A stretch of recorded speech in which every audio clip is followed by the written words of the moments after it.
আসসালামু আলাইকুম। আগামী কয়েকটা দিন বাংলাদেশের মানুষের জন্য খুবই সেনসিটিভ, স্পর্শকাতর এবং অনেকে এই সময়টিকে টার্নিং পয়েন্ট হিসেবে উল্লেখ করছেন। সরকারের জাতীয় নিরাপত্তা উপদেষ্টা ডক্টর খলিলুর রহমানকে অনেকেই সন্দেহের চোখে দেখেন, রহস্যের চোখে দেখেন। সেই ডক্টর খলিলুর রহমান হঠাৎ করে কেন ওয়াশিংটন গেলেন? এবং যতটা জানা গেছে যে তিনি জরুরি ভিত্তিতেই যুক্তরাষ্ট্রে গেছেন। নির্বাচনের আর যেখানে ১ মাস বাকি সেটিকে সামনে রেখে এই সময় হঠাৎ তার যুক্তরাষ্ট্রের সফর বিষয়টি অনেকের মধ্যেই কৌতূহলের জন্ম দিয়েছে। কেউ কেউ বলছেন বা কোনো গণমাধ্যমে এভাবে খবর এসেছে যে সরকারের কার্যক্রম, রাজনৈতিক উত্তরণ চেষ্টা তথা কাঙ্ক্ষিত একটি জাতীয় সংসদ নির্বাচন প্রস্তুতি এবং সদ্য আরোপিত ভিসা বন্ড নিয়ে আলোচনায় ওয়াশিংটনে গেছেন জাতীয় নিরাপত্তা উপদেষ্টা ডক্টর খলিলুর রহমান। এবং তিনি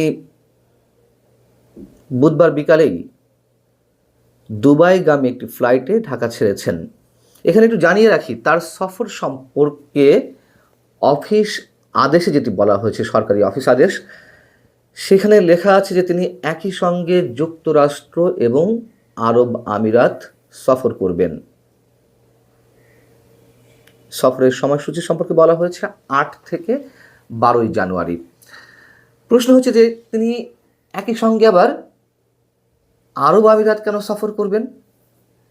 এই মুহূর্তে আরব আমিরাতের যে কোনো বিষয় আমাদের কাছে বিশেষভাবে উপস্থাপিত হচ্ছে। তার কারণ যুক্তরাষ্ট্র বা ভারতের যে কারোর সঙ্গে যে কোনো বৈঠক এই মুহূর্তে অনুষ্ঠিত হলে সেটি আরব আমিরাতে অনুষ্ঠিত হচ্ছে এবং সেগুলোতে নিয়মিত অংশ নিচ্ছেন ডক্টর খলিলুর রহমান। আবার একটু খেয়াল রাখার বিষয়, বাংলাদেশে নিযুক্ত যুক্তরাষ্ট্রের নতুন রাষ্ট্রদূত ব্রেন্ট ক্রিস্টেনসেন তিনি ঢাকায় আসছেন আগামী ১২ই জানুয়ারি। বাংলাদেশে বহুল আলোচিত, তুমুলভাবে সমালোচিত সাবেক মার্কিন রাষ্ট্রদূত পিটার হাসের পর দীর্ঘদিন চলে গেছে, তারপর কিন্তু যুক্তরাষ্ট্র তার দূত হিসেবে পাঠাচ্ছে ব্রেস্ট ক্রিস্টেনসেনকে। এবং তিনি ঢাকায় এসে যেটি জানা গেছে বিভিন্ন রাজনৈতিক দলের নেতাদের সঙ্গে বৈঠক করবেন। ওদিকে আমাদের জাতীয় নিরাপত্তা উপদেষ্টা ওয়াশিংটনে কাদের সঙ্গে বৈঠক করতে চান, কাদের সঙ্গে বৈঠকের জন্য এর মধ্যে ওয়াশিংটনে আবেদন জানানো হয়েছে, তালিকায় রয়েছেন মার্কিন পররাষ্ট্র দপ্তরের রাজনীতি বিষয়ক আন্ডার সেক্রেটারি অ্যালিসন হুকার, দক্ষিণ ও মধ্য এশিয়া বিষয়ক অ্যাসিস্ট্যান্ট সেক্রেটারি এস পল কাপুর এবং ওয়াশিংটন সফরে থাকা নয়াদিল্লির অর্থাৎ ভারতে নিযুক্ত মার্কিন রাষ্ট্রদূত এবং দক্ষিণ ও মধ্য এশিয়া বিষয়ক মার্কিন যুক্তরাষ্ট্রের বিশেষ দূত সার্জিও গোরের সঙ্গে আমাদের জাতীয় নিরাপত্তা উপদেষ্টা বৈঠক করতে চান। যাদের সঙ্গে তিনি বৈঠক করতে চান বা বৈঠকের সম্ভাবনা রয়েছে, যাদের নাম উল্লেখ করলাম, তারা কি সবাই ভিসা বন্ড প্রক্রিয়ার সঙ্গে যুক্ত? অর্থাৎ যেটি ওপেনে বলা হচ্ছে যে তিনি ভিসা বন্ড প্রক্রিয়া যে জটিলতা দেখা দিয়েছে সেটি নিরসনের জন্য ওয়াশিংটনে গেছেন।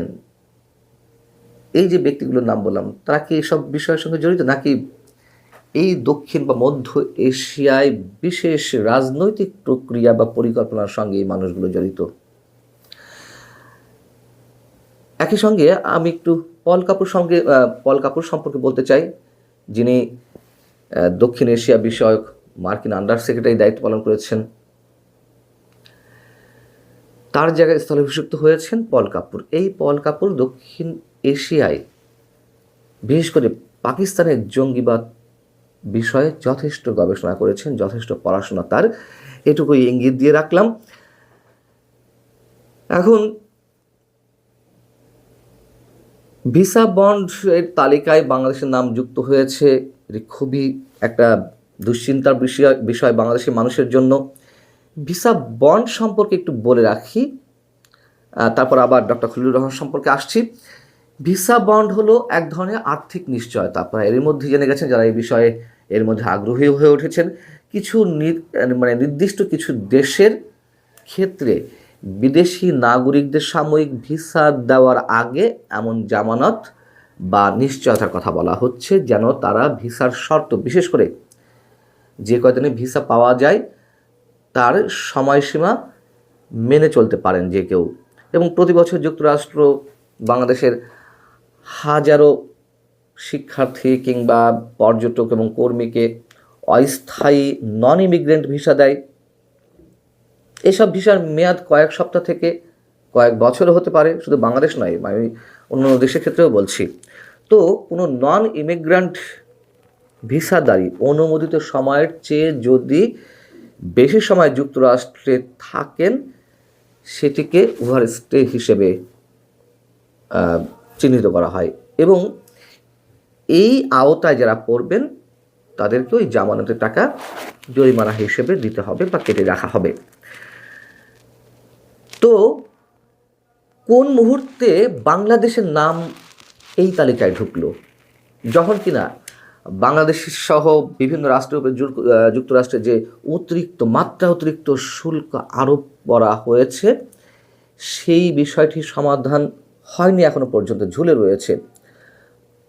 তার পরপরই আবার এলো ভিসা বন্ডের বিষয়টি, এবং ভিসা বন্ড তালিকায় বাংলাদেশের নাম আসতে পারে, এটি কিন্তু আগে থেকেই বাংলাদেশ সরকার জানতো। প্রশ্ন হচ্ছে, ডক্টর খলিলুর রহমান যে এতটাই পারদর্শী সরকারের পক্ষ থেকে উপস্থাপন করা হয়, এটি তিনি কেন আগে থেকে বন্ধ করতে পারলেন না? কি উদ্যোগ নিয়েছিলেন তিনি?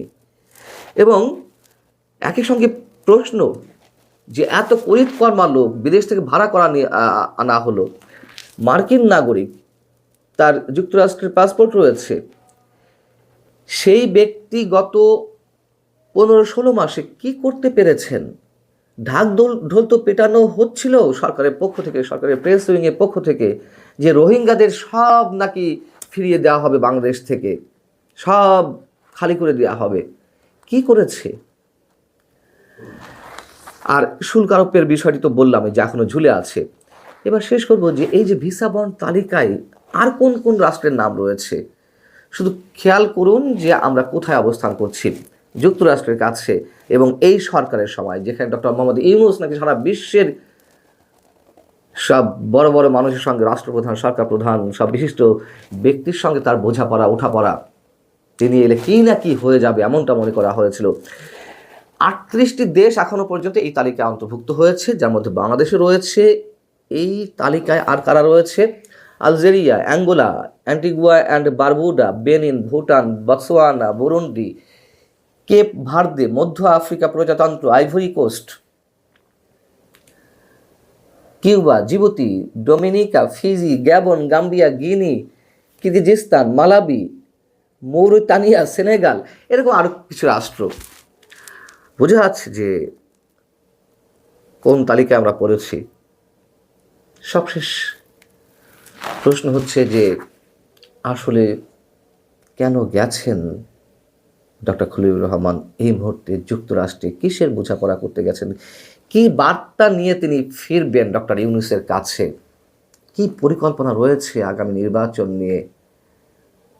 যুক্তরাষ্ট্র বা কি সবক দিয়ে পাঠাবে ডক্টর খলিলুর রহমানকে?